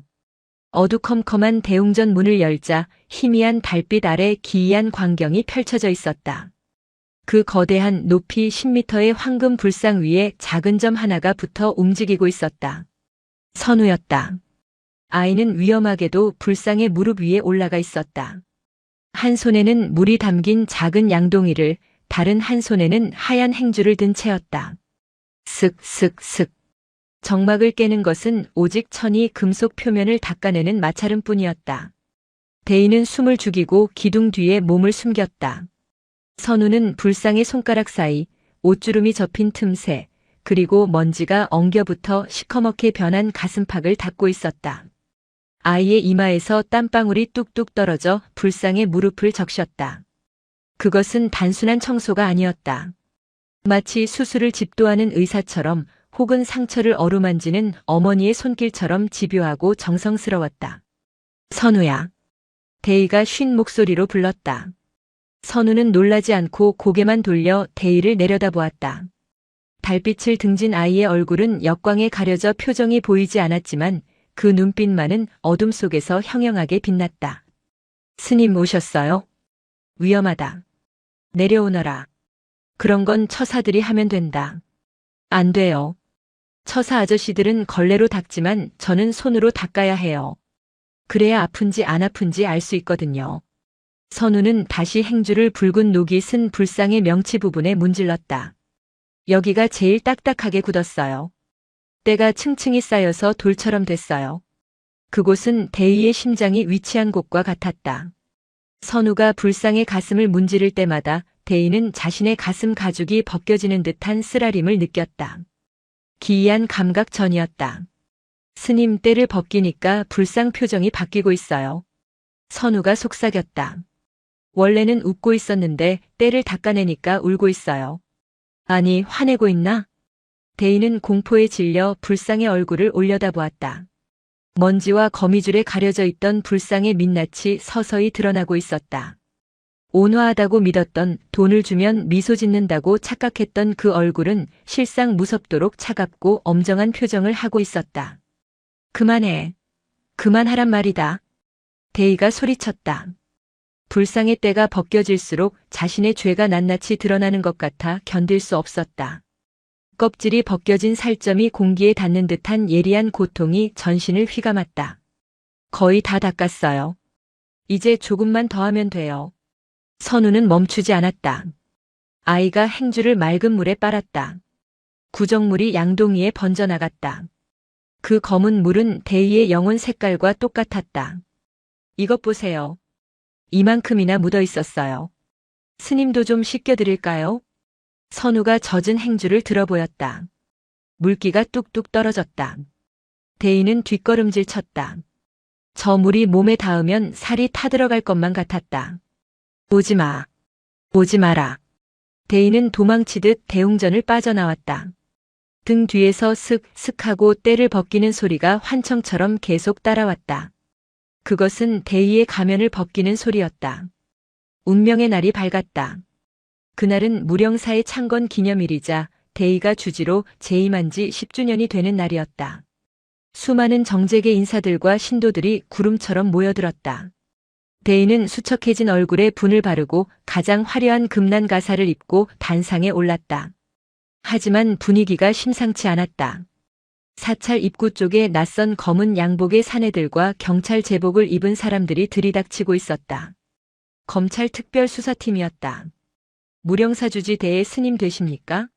특정경제범죄 가중처벌 등에 관한 법률 위반 및 횡령, 문화재보호법 위반 혐의로 압수수색 영장이 발부되었습니다. 수사관이 영장을 들이밀었다. 법회장은 순식간에 아수라장이 되었다. 신도들은 비명을 질렀고 기자들은 셔터를 눌러댔다. 이게 무슨 행패요? 신성한 법당에서. 대의가 소리쳤지만 목소리는 가늘게 떨렸다. 수사관은 냉정하게 말했다. 제보가 아주 구체적이더군요. 비밀 장부의 위치부터 차명 계좌, 부실 공사 내역까지. 제보? 누가? 대의의 머릿속에 스치는 얼굴이 있었다. 선우. 하지만 그 아이는 글도 제대로 모르는 5살이다. 그럴 리가 없다. 수사팀은 망설임 없이 움직였다. 그들의 동선은 정확했다. 첫 번째는 주지실 뒤편에 500년 된 향나무 아래였다. 제육장역입니다. 땅이 파헤쳐진 흔적이 있습니다. 수사관들이 흙을 걷어내자 비닐에 쌓인 이중 장부와 골드바가 쏟아져 나왔다. 선우가 꽃을 심으려다 돌멩이가 있다고 했던 바로 그 자리였다. 두 번째는 일주문 기둥이었다. 제사장 드릴 가져와. 구멍 뚫어. 지잉 하는 소리와 함께 기둥에 구멍이 뚫리자 톱밥 대신 하얀 스티로폼 가루와 썩은 폐자재가 쏟아져 나왔다. 속이 텅 빈 소리가 난다던 선우의 말이 증명되는 순간이었다. 세 번째는 자비의 쌀독 창고였다. 제11장 창고 문이 열리고 박스들이 무너지자 쌀 대신 채워넣은 벽돌과 신문지 뭉치들이 와르르 쏟아졌다.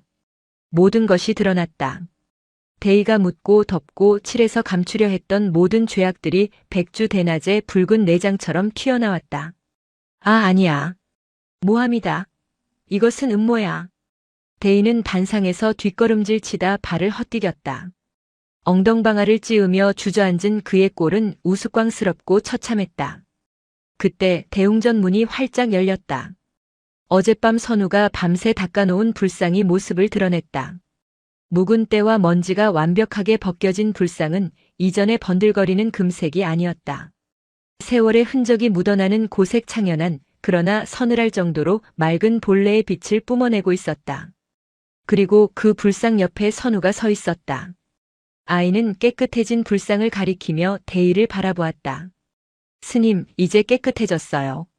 그 말은 불상에게 한 말이 아니었다. 이제 모든 죄가 세상에 드러나 더 이상 숨길 것이 없어진 강제적으로 깨끗해진 대의의 처지를 말하는 것이었다. 대의는 불상의 눈과 마주쳤다. 어젯밤 보았던 그 엄정한 눈빛이 자신을 내려다보고 있었다. 불상은 더 이상 대의의 탐욕을 묵인해주는 공범자가 아니었다. 준엄한 심판자였다. 수사관들이 대의의 양팔을 잡았다. 수갑이 채워졌다. 철컹. 차가운 금소금이 범종 소리보다 더 크게 울렸다. 대의는 끌려가며 선우를 보았다. 아이는 웃지도 울지도 않고 그저 맑은 눈으로 그를 배웅하고 있었다. 그 눈동자에 비친 대의의 모습은 화려한 주지 스님이 아니라 욕망의 찌꺼기를 뒤집어 쓴 늙고 추한 죄인일 뿐이었다. 스님, 떼수건은 챙겨가세요. 거기 가서도 닦으셔야죠. 선우가 대의가 떨어뜨린 하얀 행주를 흔들었다. 대의는 고개를 떨구었다. 다리가 풀려 질질 끌려가는 그의 뒤로 신도들의 탄식과 비난이 소나기처럼 쏟아졌다. 제방이 터졌다. 썩은 물은 댐을 무너뜨리고 모든 것을 쓸어버렸다. 사태가 수습되고 한 달이 지났다. 무령사는 폐허처럼 조용해졌다. 대의를 따르던 부패한 승려들은 모두 쫓겨나거나 도망쳤고 실망한 신도들의 발길도 뚝 끊겼다. 화려했던 연등은 철거되었고 공사 현장은 흉물스럽게 방치되었다. 그러나 역설적으로 절은 그 어느 때보다 평화로웠다. 돈 냄새와 향수 냄새가 사라진 자리에 비로소 흙 냄새와 나무 냄새가 채워졌다. 새로 부임한 주지 스님은 청빈하기로 소문난 노스님이었다. 그는 대웅전의 화려한 장식들을 모두 떼어내고 문을 활짝 열어두게 했다. 이른 아침 선우는 마당을 쓸고 있었다. 사락사락. 빗자루질 소리가 텅 빈 경내를 맑게 울렸다. 선우야. 노스님이 다가왔다. 이제 그만 쉬거라. 마당이 아주 깨끗하구나. 선우는 빗자루를 멈추고 이마에 땀을 닦았다. 아니에요, 스님. 금방 또 쌓여요. 먼지는 자꾸자꾸 내려앉아서 한눈 팔면 금세 더러워져요. 허허, 그렇구나. 마음의 먼지도 그렇단다. 매일 닦지 않으면 굳어버리지. 노스님은 선우의 머리를 쓰다듬으며 물었다. 그런데 선우야, 너는 어떻게 그 많은 때를 보았느냐? 어른들도 보지 못한 것을. 선우는 잠시 생각에 잠겼다. 그리고 대웅전 안의 불상을 바라보았다. 이제는 금칠이 벗겨진 곳도 있고 칠이 바랜 곳도 있는 소박한 나무 불상이었다. 안 보려고 해서 안 보인 거 아닐까요? 안 보려고 했다. 네. 대 스님도 다른 사람들도 다 불상을 보면서 돈 많이 벌게 해주세요. 합격하게 해주세요 하고 자기 생각만 했잖아요. 불상 얼굴은 안 보고 자기 욕심만 보니까 불상의 때가 묻은 건 안 보였던 거예요. 선우는 씩 웃었다. 저는 바라는 게 없어서 그냥 불상만 봤거든요. 그러니까 보였어요. 무소유. 바라는 것이 없는 마음. 그것이야말로 세상을 있는 그대로 볼 수 있는 가장 맑은 렌즈였다. 욕망이라는 색안경을 끼고 세상을 보면 모든 것이 왜곡되어 보이지만 투명한 눈으로 보면 진실은 언제나 그 자리에 드러나 있었다. 스님, 저 이제 갈래요. 어디로 가려느냐? 다른 절로요. 여기는 이제 깨끗해졌으니까 또 때 묻은 절이 있나 보러 가야죠. 선우는 작은 보찜을 맸다. 아이의 뒷모습은 작았지만 그 그림자는 대웅전만큼이나 크고 길게 드리워졌다. 선우가 산문을 나서며 마지막으로 뒤를 돌아보았다. 텅 빈 마당에 햇살이 가득 쏟아지고 있었다. 그곳에는 더 이상 황금의 번쩍임은 없었지만 대신 바람과 햇살과 새소리가 꽉 차 있었다. 깨끗하다. 선우의 마지막 한마디가 산바람을 타고 흩어졌다. 아이가 떠난 자리에 다시 빗자루 소리가 들려왔다. 이번에는 노스님이 빗자루를 잡고 있었다. 사락사락. 때는 언제나 다시 묻는다. 우리는 매일 쓸고 닦아야 한다. 그것이 수행이고 그것이 삶이다. 무령사의 텅 빈 뜰 위로 비로소 진짜 불교가 시작되고 있었다. 선우가 떠나고 계절이 2번 바뀌었다. 무령사를 휘감고 있던 거대한 탐욕의 안개가 걷히자 사찰은 뼈만 남은 앙상한 겨울 나무처럼 변해 있었다. 화려했던 연등축제의 구조물은 모두 철거되었고 황금색 페인트가 벗겨진 기둥들은 거친 나무의 살결을 그대로 드러냈다. 관광객들로 북적이던 주차장은 텅 비었고 기념품 가게들은 셔터를 내렸다. 사람들은 무령사가 망했다고 수군거렸다. 하지만 새로 부임한 노스님, 월명은 그 망한 풍경을 가장 사랑했다. 그는 매일 새벽 도량석을 돌며 텅 빈 마당의 공기를 들이마셨다. 예전에는 돈 냄새와 향수 냄새가 진동하여 코를 찔렀으나 지금은 젖은 흙내음과 소량기만이 그 자리를 채우고 있었다. 스님, 이번 달 전기세 낼 돈도 부족합니다. 신도들이 다 빠져나가서 보시금이 예전의 100분의 1도 안 됩니다. 젊은 승려가 걱정스러운 얼굴로 장부를 내밀었다. 예전 같으면 주지실에서 고성이 오가고 대책회의가 열렸을 일이다. 하지만 월명은 허허 웃으며 낡은 찻잔에 뜨거운 물을 부었다. 전기가 없으면 촛불을 켜면 되고 촛불이 없으면 달빛 아래서 절을 하면 된다. 돈이 없어서 수행을 못한다는 말은 들어본 적이 없구나. 하지만 당장 공양간 쌀도 떨어져 갑니다. 뒷산에 가면 도토리가 지천이고 밭을 일구면 나물이 나온다. 그때의 스님 시절에는 쌀이 창고에서 썩어 나갔으나 지금은 쌀 한 톨이 귀하니 오히려 공양의 맛이 더 달지 않겠느냐. 승려들은 처음에는 불평했으나 점차 월명의 뜻을 알아갔다. 그들은 직접 괭이를 들고 밭을 갈았다. 대의가 비자금을 숨기려 파헤쳤던 향나무 밑 구덩이는 이제 배추와 무가 자라는 텃밭이 되었다. 죄가 묻혔던 땅에서 생명이 자라나고 있었다. 대웅전 불상은 여전히 칠이 벗겨진 채였다. 돈을 모아 개금 불사세로 금칠을 하는 것을 하자는 의견도 있었으나 월명은 고개를 저었다. 그 흉터가 바로 우리의 스승이다. 선우가 닦아놓은 저 나무의 본래 모습이야말로 부처님의 진짜 얼굴이다. 다시 금을 입혀 그 깨끗함을 가리지 마라. 그래서 무령사의 불상은 대한민국에서 가장 초라한 불상이 되었다. 하지만 그 초라한 불상을 보기 위해 진짜 기도를 하고 싶은 사람들이 아름아름 찾아오기 시작했다. 그들은 돈을 내고 소원을 비는 대신 조용히 108배를 하고 자신의 마음을 닫고 돌아갔다. 불전함에는 지폐 대신 정성껏 쓴 손편지나 직접 농사지은 고구마 따위가 놓이곤 했다. 무령사는 가난해졌으나 비로소 절다워졌다. 서울 구치소 독방. 408번 수인 번호를 단 대인은 차가운 시멘트 바닥에 앉아 벽을 응시하고 있었다. 한때 대한민국 불교계의 거물로 군림하며 호화로운 심검당에서 최고급 치명을 피우던 그는 이제 1.5평짜리 좁은 방에 갇혀 자신의 숨소리만 듣고 있었다. 감옥은 무령사 주지실보다 좁았지만 역설적으로 그가 평생 머물렀던 그 어떤 공간보다 깨끗했다. 숨길 곳이 없었기 때문이다. 비밀 금고도 이중장부도 땅속에 묻을 공간도 없었다. 모든 것이 투명하게 드러난 감옥 안에서 대인은 비로소 자신의 민낯과 마주했다. 밤마다 그는 환청에 시달렸다. 텅, 텅, 텅. 선우가 부실한 기둥을 두드리던 소리였다. 그 소리는 대의의 머리통을 두드리는 것 같았다. 스님, 뱃속에 돌멩이가 가득 찼네요. 대인은 헛구역질을 했다. 수십 년간 삼켜온 탐욕의 덩어리들이 식도를 타고 역류하는 느낌이었다. 그는 벽을 짚고 일어섰다. 벽에는 누가 낙서해 놓은지 모를 십자가 하나가 그려져 있었다.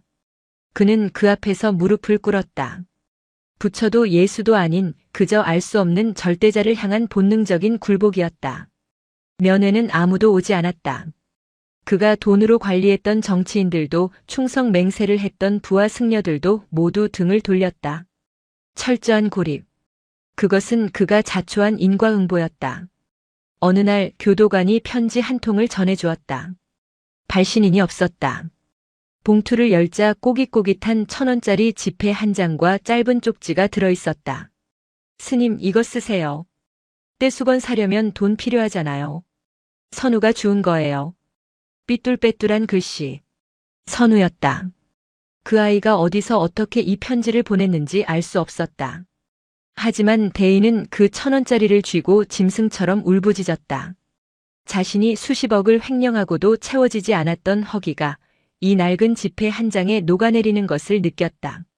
그 돈은 선우가 할머니에게서 보았던 가장 무거운 돈과 같은 무게였다. 대인은 그날부터 벽을 향해 절을 하기 시작했다. 하루에 1,000배, 3,000배. 무릎이 까지고 이마에 피가 맺혀도 멈추지 않았다. 감옥 바닥에 땀이 흥건하게 고였다. 그 땀은 더 이상 끈적이지 않았다. 그는 선우가 남긴 1,000원을 부적처럼 품고 자신의 영혼에 낀 묵은 때를 눈물로 닦아내고 있었다. 비록 죗값은 다 치르지 못할지라도 적어도 죽는 순간에는 검은 먹물이 아닌 하얀 눈물을 흘릴 수 있기를 바라며. 강원도 깊은 산골. 이름 없는 암자가 벼랑 끝에 위태롭게 매달려 있었다. 인적이 드물어 길조차 희미한 그곳에 선우가 서 있었다. 보찜 하나를 맨 아이의 승복은 날고해졌으나 눈빛만은 여전히 샛별처럼 빛났다. 이 암자의 주인은 늙은 비구니 스님이었다. 허리가 굽어 거동이 불편한 노스님은 마당에 앉아 나무를 다듬고 있었다. 할머니, 제가 도와드릴까요? 선우가 쪼르르 달려가 앞에 앉았다. 노스님은 침침한 눈을 들어 아이를 보았다. 어디서 온 꼬마 스님인고? 길을 잃었느냐? 아니요. 길 찾으러 왔어요. 길? 이 산중에 길이라고는 멧돼지 다니는 길밖에 없다.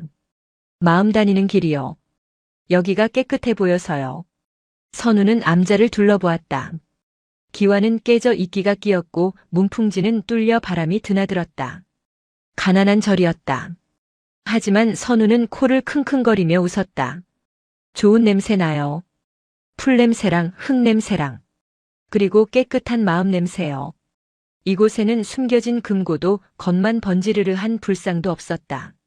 늙은 비구니 스님이 평생을 바쳐 지켜온 청빈한 수행의 향기만이 감돌고 있었다. 배가 고프겠구나. 밥이라도 한술 뜨고 가거라. 비구니 스님이 부엌으로 들어가려 하자 선우가 소매를 걷어붙였다. 제가 할게요. 밥값은 해야죠. 선우는 아궁이에 불을 지피고 우물에서 물을 길었다. 무령사에서는 그토록 크고 화려했던 일들이 이곳에서는 아주 작고 사소한 노동으로 변했다. 하지만 선우는 이 작은 노동이 더 즐거웠다. 아궁이의 불꽃을 보며 선우가 중얼거렸다. 여기는 불도 착하다. 욕심쟁이처럼 확 타오르지 않고 따뜻하게만 타네. 밥을 짓는 연기가 굴뚝을 타고 피어올랐다. 하얀 연기는 하늘로 올라가 구름이 되었다. 선우는 그 구름을 보며 무령사를 떠올렸다. 이제 그곳도 깨끗해졌을까? 내 스님은 때를 다 밀었을까? 식사를 마친 후 선우는 다시 보찜을 맸다. 비구니 스님이 물었다. 벌써 가려고? 해지면 위험하다. 하룻밤 자고 가지. 아니에요. 또 가봐야 해요. 어디로? 세상에요. 아직 때 묻은 곳이 많아서요. 빗자루질 하러 가야 해요. 선우는 빗자루를 들어 마당을 한번 쓱 쓸었다. 흙먼지가 잃지 않고 차분하게 가라앉았다. 스님, 여기는 청소할 게 없어서 심심하네요. 오래오래 건강하세요. 선우는 꾸벅 절을 하고 산길을 내려갔다. 작은 등 뒤로 노을이 붉게 내려앉았다. 아이의 걸음마다 작은 바람이 일었다. 그 바람은 세상의 먼지를 일으키는 바람이 아니라 묵은 먼지를 쓸어내고 새살을 돋게 하는 치유의 바람이었다. 선우가 내려가는 길목 마을 어귀에 커다란 교회가 보였다. 십자가 탑이 높게 솟아있고 그 아래에는 천국 불신 지옥이라는 붉은 띠가 둘러져 있었다. 건물 외벽은 대리석으로 번쩍였고 주차장에는 고급 승용차들이 질비했다. 선우는 걸음을 멈추고 그 교회를 물끄러미 바라보았다. 여기도 청소 좀 해야겠네. 아이가 씩 웃으며 교회 마당으로 들어섰다. 닫힌 철문이 끼익 소리를 내며 열렸다. 문지기 집사가 뛰쳐나왔다. 아니, 웬 꼬마 스님이 여길 들어와? 썩 나가라. 하지만 선우는 아랑곳하지 않고 교회 마당 한가운데 서 있는 거대한 예수상 앞으로 걸어갔다. 석조로 만든 예수상 역시 관리가 되지 않아 구석구석 때가 끼어 있었다. 선우가 예수상의 발치를 손가락으로 문질렀다. 시커먼 먼지가 묻어나왔다. 예수님, 발이 많이 더러우시네요. 제가 닦아드릴까요? 집사가 기겁을 하며 소리쳤다. 이 녀석이 감히 신성한 곳에서. 신성한 곳이면 더 깨끗해야죠. 왜 때를 묻혀나요? 선우의 맑은 목소리가 교회 마당에 울려 퍼졌다. 그 목소리는 종교의 벽을 넘어 본질을 잊은 모든 곳을 향한 순수한 경종이었다. 어디선가 바람이 불어와 선우의 승복 자락을 흔들었다. 아이는 보찜에서 낡은 행주 하나를 꺼냈다. 무령사에서 가져온 대의 스님이 떨어뜨렸던 바로 그 하얀 행주였다. 자, 청소 시작해볼까? 선우의 손길이 닿자 예수상의 발등에서 먼지가 씻겨나갔다. 그 모습은 마치 불상을 닦던 그날의 대자비처럼 보였다. 세상은 넓고 닦아야 할 곳은 많았다. 하지만 선우는 지치지 않을 것이다. 그의 빗자루는 멈추지 않을 테니까. 순수함이라는 가장 강력한 세제를 들고 아이는 오늘도 세상의 얼룩진 곳을 찾아 뚜벅뚜벅 걸어간다. 깨끗해질 때까지. 산 아래 마을로 선우의 청명한 웃음소리가 종소리처럼 길게 퍼져나갔다. 그 소리가 닿는 곳마다 사람들은 잠시 멈춰서서 자신의 마음속을 들여다보게 될 것이다. 내 마음에는 얼마나 많은 때가 묻어 있는지, 혹시 나도 가면을 쓰고 살고 있지는 않은지. 이야기는 끝났지만 질문은 이제 시작되었다. 바람이 머물다 간 자리에 당신은 무엇을 남기겠는가? 영상이 마음에 드셨다면 구독과 좋아요, 댓글 부탁드립니다. 부탁드립니다. 부탁드립니다. 부탁드립니다. 부탁드립니다.